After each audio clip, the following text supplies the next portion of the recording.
Pour ne rien manquer, abonnez-vous maintenant.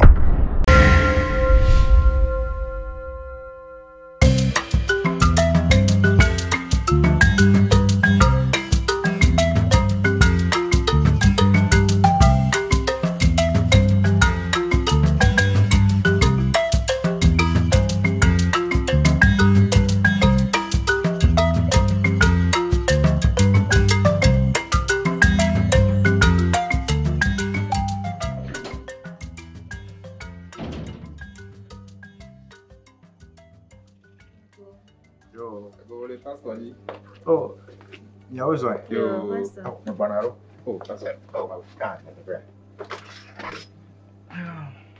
ya uso. Ecco, mi me poi fosse buona che era un ore. Ah, moi, e Gio. E giornata. No, ya uso. Yo, Ecco. Ma te quelle nyawa. Papa. ya do gwe na we. Ito kwe. Oh, that's all. Iko pie. Fian ya ko to. Ya view ko fo, ya soro ko fo. Amelu amo. Ametiri amo. Ya uso kaka. Yo, Ecco. Ah. Bonne fai. yo. That's all. Nyawe ya o mje si mi onko mi chako. Abe gbe chuchu gun aye mi le dogo ya. Enye kuro esronye. Mi de mi no fia. Epe amewe aton ya.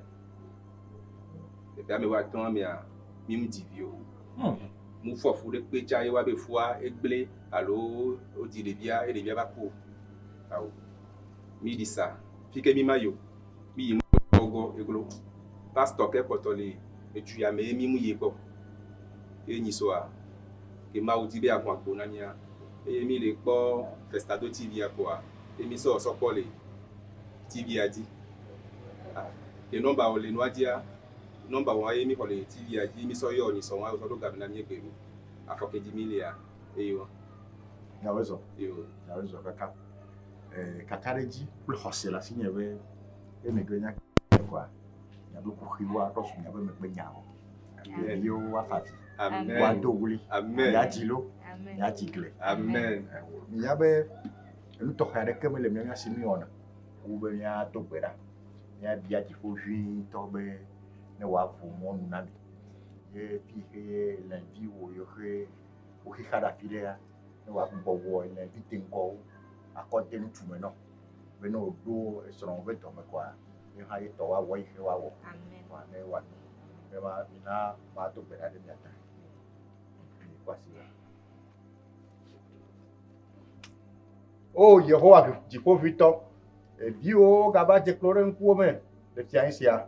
Yehowa, o Senko, Choka Jifeke, et ye wonya benelli choteteke, wo siem sele, wo de ko wakale, et wo de agbe, et de la gon hanko, et wo de agbe, et fiagan yava, et you would wafaji, Yehowa, asio meole, Yehowa, a belle show blene nela, o ito, dala o gede ubo, kake o mekbo.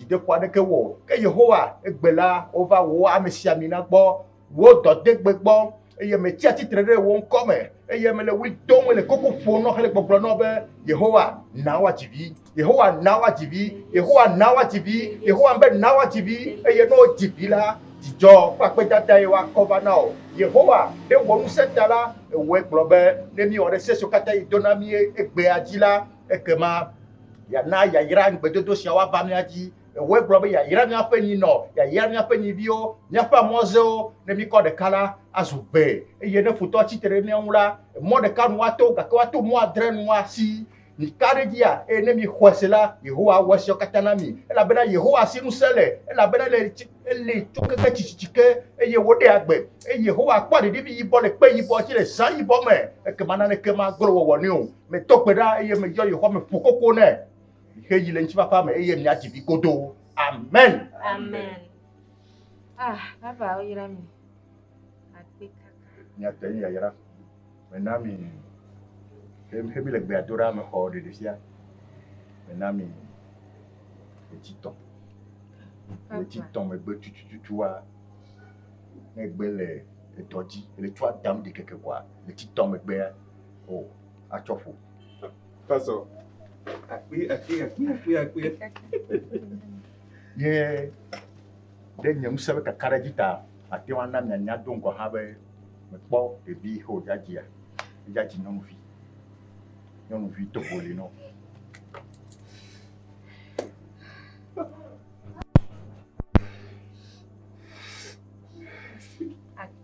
we to anye be nyale gbedodoɖa me ɖe asi miaƒe xɔse ne gasese ɖe dzi elabena kaka va ɖo fifia mi wɔ nuteƒe ɖe miabe nuteƒe wɔwɔ ta Yehowa ƒo mɔ na mi be miake ɖe ŋunye eye yayra yi ke hiã la mekɔe na mi ekema susu akpo ɖe mia gbɔ ne wònye be yɔ ke kpete va emea ke makpe dada yi ke hiã miakɔe axɔ na Yehowa na yo xɔ yi le mia si sugbɔ ame bubuwo hã woagava na mado gbe ɖa nɔ ta ema ne le yi kea le titɔ megbe tutua nye ŋutɔ ma aɖi tsa va mia gbɔ akpɔ ɖa be leke abe mɔ dze afɔtsɔ ɖe nɔnɔme nyuitɔ ŋu hã.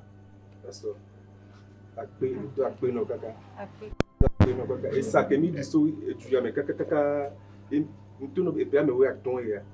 Mi se ebi mu fa le xɔ me na mi tete kɔ.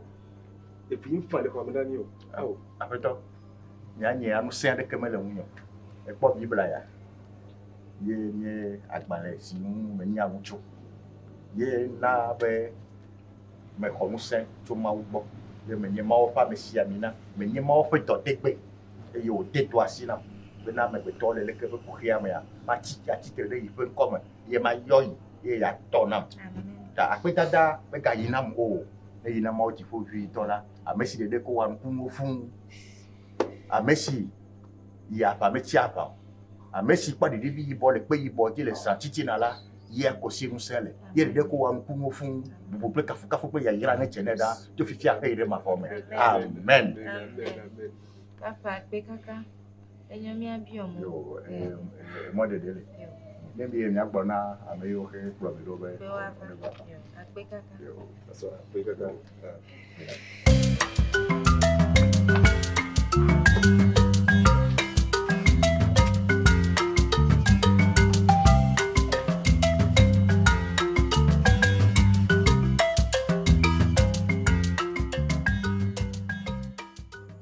Ametsia ganyo. Pastor. Agblɔ be nye hame to nya be kɔ ame va le yia. Ye be makpɔ ɖa be leke mi fɔ ɖo. Leke mi le aƒea me. Be ɖe ele tu ada. Ele tu ada ɖe etukpe aɖe ele xeviwo wa. Leke wòle yo ƒom na me. Pastor. Ne ma gblɔ able woa. Kaka so gbam ke mi va kpɔ wa. O etsua mo le de no to. Mulete non to pike le nto fia tabi le dum le fie mule o chukada non to ko yebe gatatua wule oh yeah le conseil de caméra ta na choix mi zin ni mi ma no de oh ntu se se ban kanu jibe na be oh ma wala do be gbe ya ko Esronye olonye pastor ya wezo pastor oh pastor mi awezo yo pastor ba wo ya oh pastor be fia mi cha me wo de ko ye dagbe won to ojo le poti jore ke dagbe ya Esronye eji le jom eji gande le jom do mi ale ke ma gbon pastor chan do ba do game nyu to adi ko anya ke nda gbon e joji na be le ke ngbe nda gbon blonya na kabala se pastor oyirami kaka oyirami abe vi oyirami abe poma oyirami abe churchia amen pastor amen pastor zenene mio Esronye jogbe to heno ala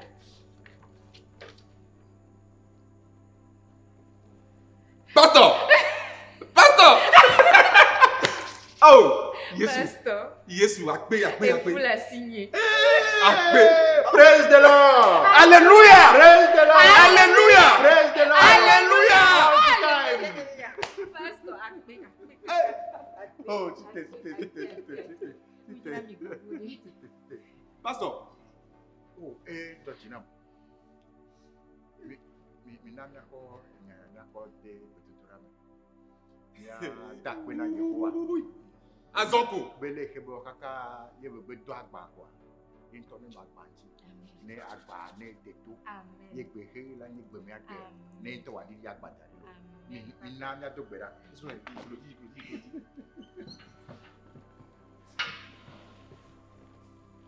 Oh, Yehowa Dziƒoʋĩtɔ, dzidzɔ gã aɖe wònye na mí be dzidzɔ tɔxɛ sia va ɖo ƒome sia me. Yehowa míeyɔ eye medo ŋugbe o. Yehowa míeyɔ eye mena be futɔwo ɖua feŋu le mía ŋu o. Yehowa míeyɔ eye netɔ na mí.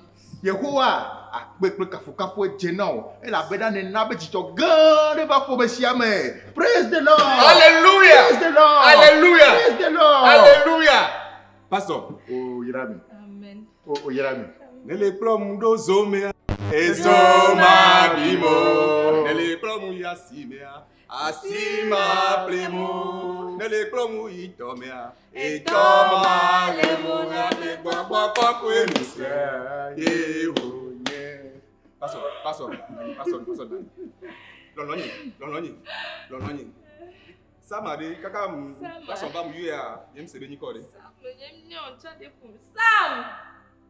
Yi ho meri.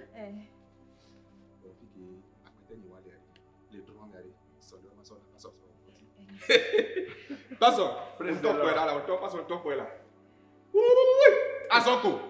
Les filles à l'école à Mola Bunta. Et foi, on les qui veut son voix. Tu comprends? Allez. Wow! Considère Elilia mais foi les.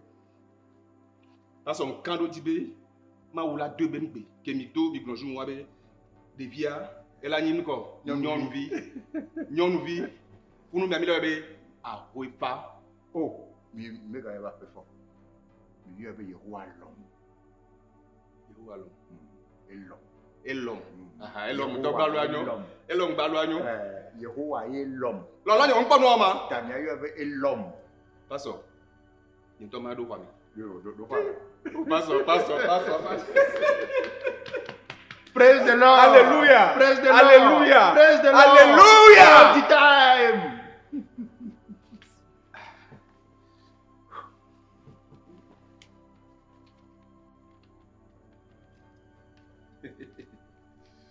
Pastor. Iya. Ya so da pena ma. Iya ko ya pe dodo. Ma ke o va dogoro nu anu e won te won. Ya so da pe, ya so dogun ya homi. E so de kin ya. On to la pe church ko. Ya ba di dase. Ke ma ye ma ga hoga mele merci fun. Ma dasi mi ne ke bo chi cho fe va ya to me. Ne mi ato aseye na ko kafu bubu wa ko na Yehowa e la bena pe do me nyu e ye pa me nouvelle le tegbe. Amen. Pastor bi nyon de jabe lom. Elom. Yehowa lomi. Ta ne mbe yo adi adase na Yehowa. Be wa mi ari ro de bia bo elom. Pastor. Kama ma bia mo. Wa na ni na ni. Bi ko le fi ya tukara de mbalo. Osema, ni toma do pastor. Wow!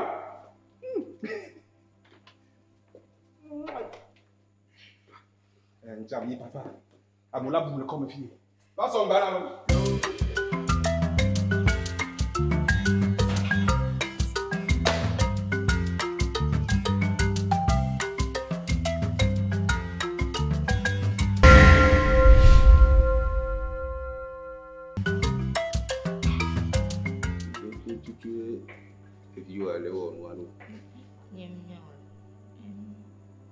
So miato nyo ke ni to ku no tarazi peme kakana ku dogo ye on ko va ro fio gawe be o pole wa kwa enti kona ndo la ga e weje siki po ya so ike uso e ko ka no ya so ago mama milia Kaje wa mijo chingeni. Oh, emano. Papa mi la fama.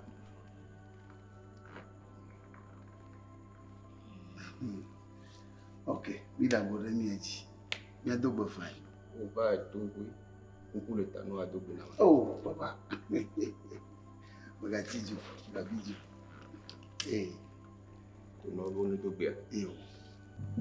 Yo, look at me dogba. Mi afomoto. Ole. Mi no viore. O do yira. Ego mi aso peto. $1,000. Beto de. Mili kere kere. Il est dans les semaines. Oh, il est là, mon sang. Oh, papa. Hello. Papa. De ko fona mundo. Mfono nyuili. Fona mundo de. So kaka gawo fe ko yo be igbana mi agbo le fi. Ye ni ku no ina ni le dike ba si gbe mi a. Il va le do café. Et moi et Oh, mon non là. On to nyanya ba mo. Je do mo je poji je ba ma ekwe. Abe no ye. So bi an obi a. Ya mi agbo aboko pero. Mi apeto. Yeah. O se gbe alo. Yo, alors da nyaji. Mama mke blonya ina we. Keto no binyi kwa mile to. Amen. Anya biye.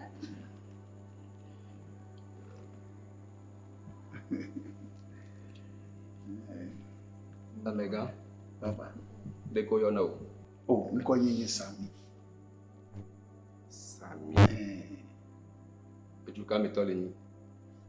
Oh. Mo ju dapa. Sami. Dapango. Sami. Me wo ni Sami ke no mi agbo le. Ate ti ko pe baya.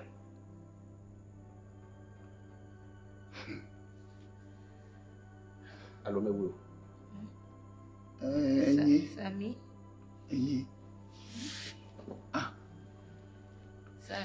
Sami. Sami ya. Nka le jonye le se ni pe gomo. Mama ojesi ya. Hello. Ame ko poloba na mia. Enyi mia be boy di la home fi. Hey. Tuna na mi. Eyi ko na nu mi duna. Bai. Sami. So gbe won gbe ke o gayin soju wa. Eyi di mi le ya. Ape no ye. Sami. Ape no ye. Sami.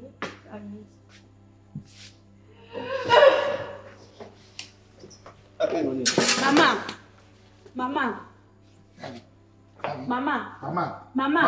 Mama site. Ape no ye. Oh. Oh, mama. Mne gboro papa. Papa, nke mi oma. Mama. Nke jojo. Mama. Site la. Mama. Mi poyane nam la, mi poyane la. Mama. Oh. Mama site la. Hello. Mama site foilo. Hello. Mkele jo. Ibadegu. Ego merema. No. Mama. Mama. Mama site la. Sami. Papa. Je mu le sende kwento ko. Nu kele jo. Papa. Ga mo no mi agbo.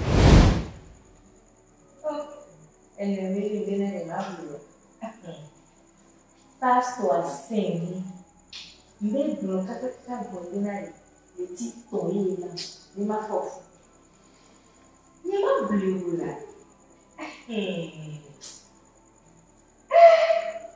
oh ele identico ti no e já fez a tudo em boi tem sobre tem é que só em bem boi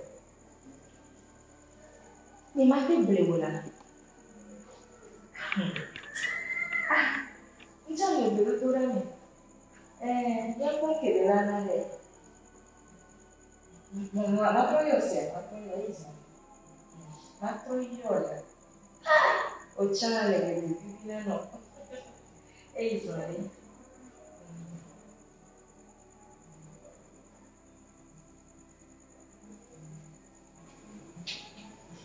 Sami.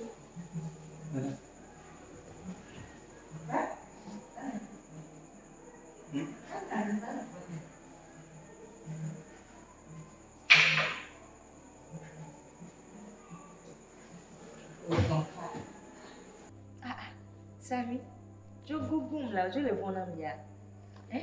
Gougou mais, on l'a même fait, on l'a opéné, on l'a fait maintenant les filles. Alors nous, bah les longs opéné non. Père Madin. Père Madin, il me joue à naïe pour jouer les bières. Va Madou, ni non na fille. Ni toi baba naïe. Ni toi ni toi baba naïe. Bah, c'est ça. Et mi bibi odi. Et toi, elle est. Les poils pour le monde. Wano la bati ni la Georgina. Oh ma chuchu ni kim. Et so ma de plateau ma o ma de no ma chuchu poussi elle nti. D'accord. Et ndécha le programme de Sophia. Pour la chuchu bela. Programme mi avait programme. Mi avait programme. Donc à quoi ça doit c'est madame ni oui na mi avait programme moi. Et ni toi baba mi joalo. Et do benim le ton la bébé ma don wa. Alors on y le patche la boya mo la gbe do ki ma don wa. Baba mi jouer. Nke gomo se yo le bébé ma programme. Et va patron lo mbenke gomo se yo le bébé ma programme. No msi te pasa do mfiwari. Ma gble na patron bi nini bi chua opona ginam. Ano po ano nyi nem le tira do o va bena le ho. Ma gble le pasa do nyi. Va nyi wona ni no di. Mbe pasa do nyi. Eso. Va mi jo. Programme. Sami va mi jo. Ah.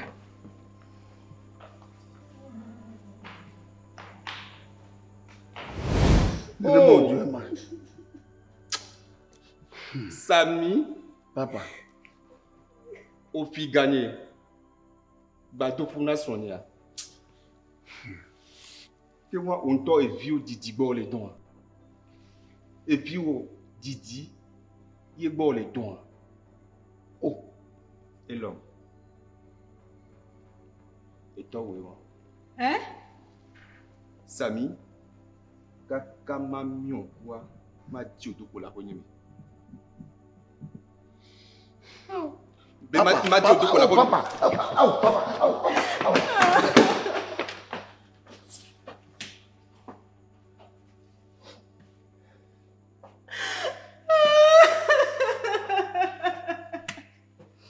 Oh, maman. Maman, look at your good mama. Mama, look at your good mama.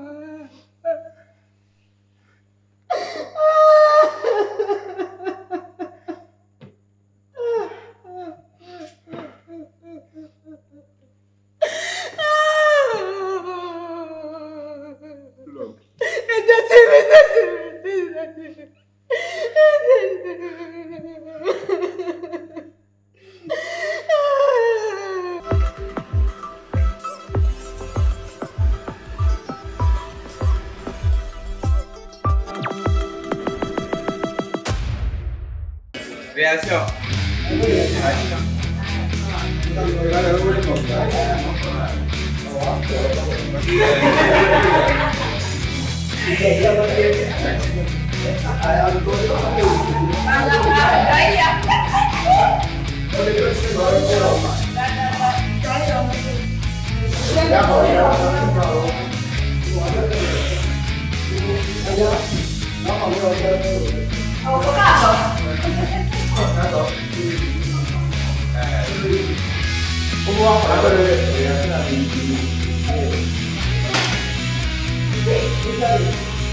Papa.